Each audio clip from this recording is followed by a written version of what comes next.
Donc là, je vais vous parler essentiellement d'un instrument qui s'appelle LinQSight. Je m'occupe d'un autre instrument qui s'appelle l'IQ et qui est un screener en cytométrie qui est aussi très intéressant pour le développement et la recherche d'anticorps avec des tests de spécificité, de cross-réactivité ou d'efficacité, ou encore même pour l'écarter, pour faire des tests de production de cytokines en même temps que de suivre des marqueurs cellulaires.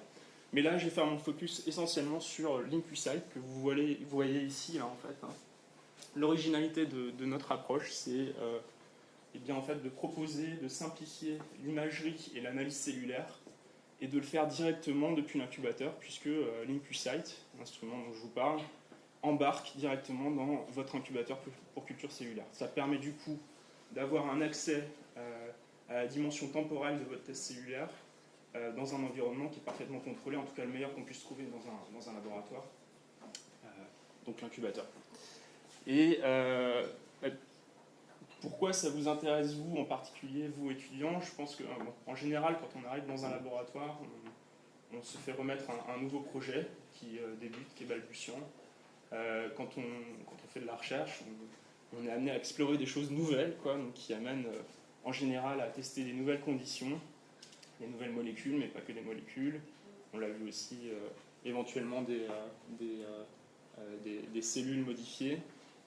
Et donc parfois même à changer de modèle cellulaire. Et donc il n'y a pas forcément de track records dans le laboratoire, on ne sait pas forcément à quoi on s'attelle.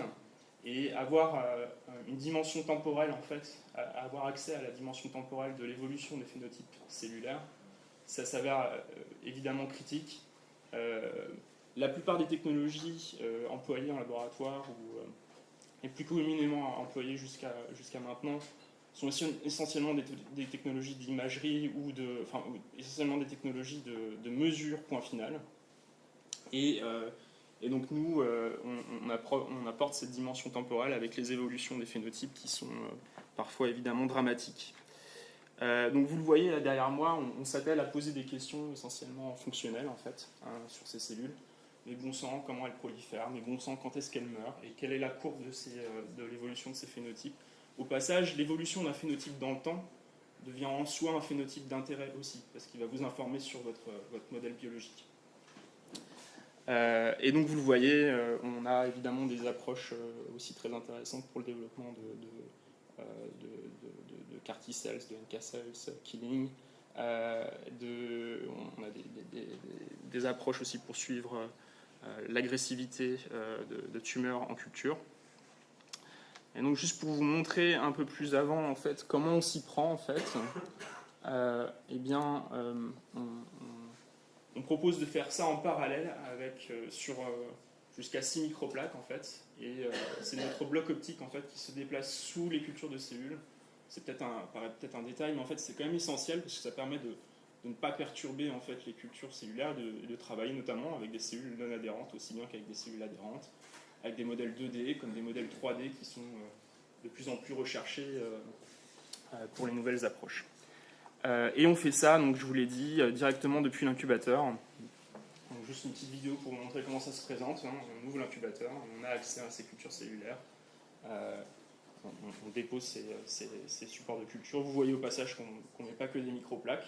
C'est pas un détail parce que du coup, quand on développe des tests en microplaques, en cinétique, on est assez facilement intéressé de savoir ce qui se passe avant le test. Donc, par exemple, est-ce que mes cellules ont été bien transfectées, ou est-ce qu'elles étaient bien platées, ou est-ce qu'elles étaient en bonne forme, tout simplement dans leur flasque, pendant que je les cultivais et que je les maintenais dans mon incubateur. Donc tout ça, c'est possible avec cet instrument, et ça en fait un compagnon en fait, de développement de tests cellulaires qu'on retrouve à égale proportion dans les laboratoires académiques et dans les laboratoires de biotech et de pharma. Et donc, une petite illustration de l'intérêt d'une approche en cinétique.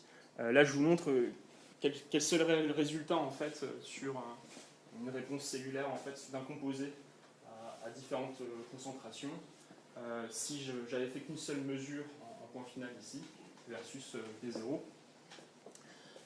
avec une difficulté à distinguer en fait, les deux conditions du haut. Et vous voyez évidemment, quand on a accès à une dimension temporelle, on voit des changements des différences bien plus significatives Là, j'ai pas mis un autre exemple où on voit des inversions de tendance, ce qui est aussi tout à fait classique quand les courbes se croisent, et que du coup, les conclusions seraient complètement inversées selon le time point que je choisis pour faire ma mesure. Donc, évidemment, je vous apprends rien, le choix d'un point dans le temps, c'est critique. On le remet presque en cause ici en disant, bah non, on ne fait pas de choix, on regarde une fenêtre de temps. Bon, c'est déjà un choix, une fenêtre de temps. Mais vous le voyez, on a accès à des fenêtres de temps très larges. Là, je vous ai montré un exemple sur 48 heures.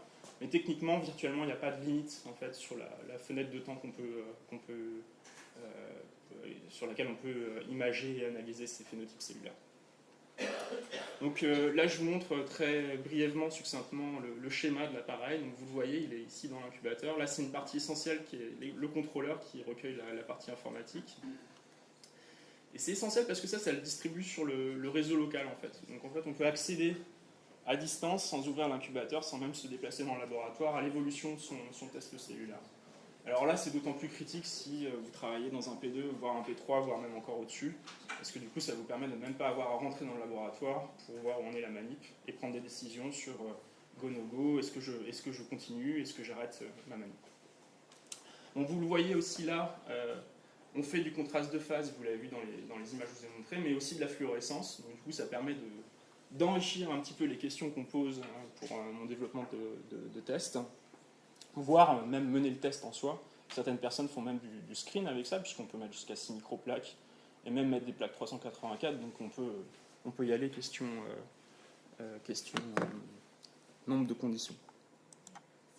Donc c'est un outil qui vous permet de faire les images de façon automatisée, mais qui permet aussi d'automatiser l'analyse des phénotypes. Et on le fait, c'est basé sur l'analyse d'images et du détourage automatique des objets. Donc là, vous voyez, il y a un outil de visualisation qui permet d'avoir une vue d'ensemble sur la plaque et en même temps de rentrer dedans pour avoir accès à des détails morphologiques qui vous permettent de mieux comprendre ce qui se passe dans chacun de vos puits, de remonter le cours du temps pendant même que la manip est en train de se faire. Une petite illustration, je pense, d'une application qu'on retrouve dans quasiment 80% des cas, c'est de suivre tout simplement la confluence. C'est des choses qu'on fait classiquement dans le laboratoire de biologie cellulaire. Or là, on le fait en cinétique. Et toute la puissance de notre approche, là je vous montre un test de siRNA, avec une séquence contrôle ici, une séquence apparemment intéressante ici. Et bien, vous voyez que si j'avais fait, ma mesure en point final avant 30 heures, j'aurais vu très peu de différence entre les deux conditions. Or, à partir de 30 heures et au-delà, les différences s'accentuent et laissent peu de doute sur l'efficacité de ce siRNA. Alors ça, c'est une première chose. La deuxième chose, c'est que non content de fournir une information quantitative, on vous fournit aussi les vidéos et le contrôle de ces mesures, en fait, par la visualisation du masque qu'on peut recouvrir par-dessus l'image. Ça permet de tester la véracité, d'évaluer la véracité, en fait, de ces courbes. En général, quand on est confronté à une courbe, ça ne parle pas beaucoup, une image, ça parle d'autant plus. Et non content de pouvoir contrôler la véracité de ces mesures, on peut aussi en savoir un peu plus quand on regarde une image et encore plus quand on regarde une vidéo. Là, je ne sais pas s'il y a des œils avertis dans la salle, mais vous voyez, vous aurez certainement remarqué que les différences ne sont pas dues à davantage de mort cellulaire, pas davantage de mort cellulaire, pas davantage de rétraction cellulaire. Apparemment, il y a un effet cytostatique ici de ce siRNA. Et ça, c'est des conclusions qu'on peut avoir quasiment à la volée en fait, au cours de manip. Et autre détail qui va certainement vous parler, si vous explorez un certain nombre de conditions, vous pouvez avoir cette information évidemment sur toutes les conditions que vous testez sur une plaque ou plusieurs plaques. Et donc du coup, en temps réel, décider de si vous continuez la manip ou pas. Est-ce que j'ai laissé courir ma manip suffisamment pour prendre une décision ou pas? Est-ce que toutes mes conditions attendent un plateau? Voilà. Et donc là, vous voyez évidemment le genre de temps qu'on peut gagner avec ce genre d'approche. Donc ça, c'est une première chose. Et après, je vais être un peu plus rapide sur les autres applications qu'on a. On est capable de suivre aussi le nombre de cellules. On a des DAI très originales qui permettent de marquer les noyaux en temps réel, sans transfection. Donc ça en fait un outil vraiment génial pour pouvoir segmenter les noyaux et du coup compter précisément le nombre de cellules et non pas seulement se restreindre à un suivi de confluence. On travaille, donc je vous l'ai dit aussi, avec des cellules adhérentes que non adhérentes.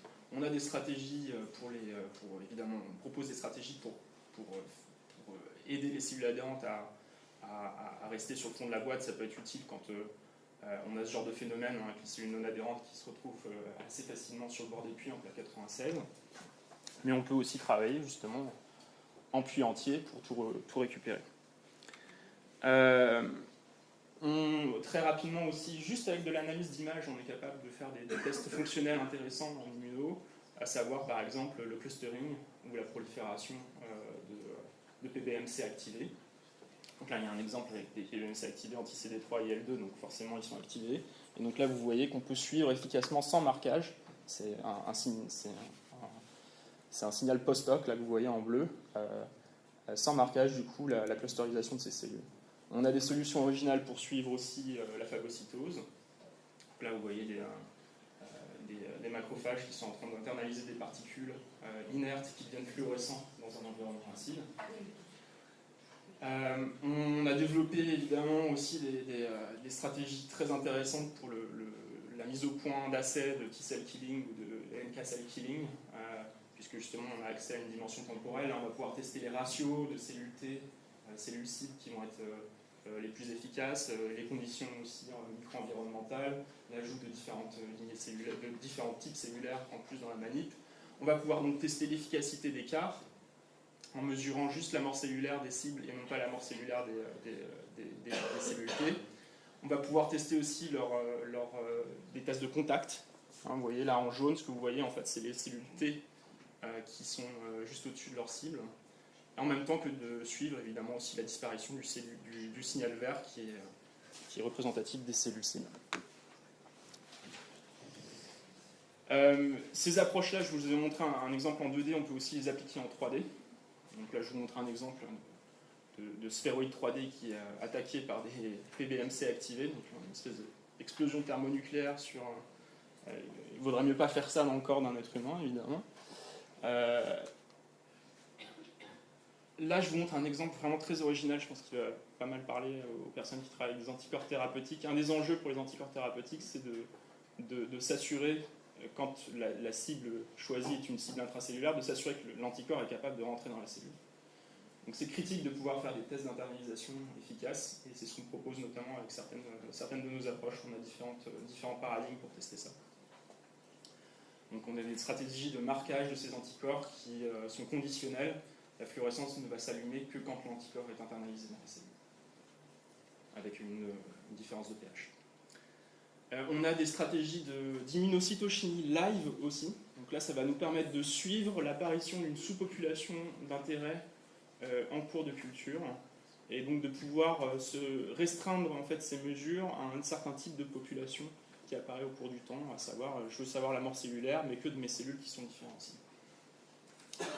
Donc vous le voyez, on a développé un arsenal de réactifs et de protocoles qu'on met au point et qu'on met à disposition de nos utilisateurs pour adresser une grande variété de tests cellulaires. Et je vous ai parlé aussi de tests fonctionnels, notamment pour la migration cellulaire. Donc on a des tests de scratch wound, wound healing qui permettent de rendre compte de l'invasion d'une plaie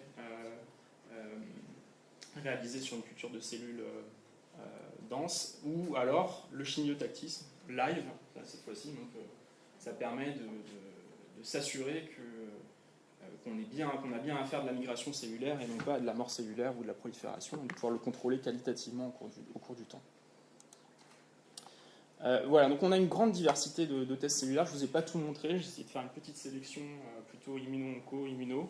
Il faut savoir que cet instrument est aussi abondamment utilisé en virologie, des tests de Lise, des tests d'efficacité, et dans plein d'autres domaines, comme vous pouvez vous l'imaginer. Pas simplement pour tester des traitements biologiques, mais évidemment aussi des petites molécules. Il n'y a pas de distinction là-dessus. Mais voilà, on développe énormément et on est très actif pour proposer des solutions innovantes pour développer des nouveaux tests. Donc, ça se voit aussi dans les publications. Actuellement, il y a plus de 2000 publications peer-reviewées qui mentionnent l'utilisation de cet instrument. Et ça se voit aussi en France. Je suis content de pouvoir vous le dire aujourd'hui. On retrouve cet instrument parfois en plusieurs exemplaires dans un grand nombre d'instituts de financement public, et évidemment aussi de sociétés privées que je n'ai pas présentées ici. Et donc ça, c'est l'IQ, qui est le cytomètre de criblage dont je vous ai parlé brièvement, mais je vais m'arrêter ici. Si vous voulez en savoir plus, j'ai installé un stand dans la salle de pause, donc n'hésitez pas à venir me voir. Voilà, merci.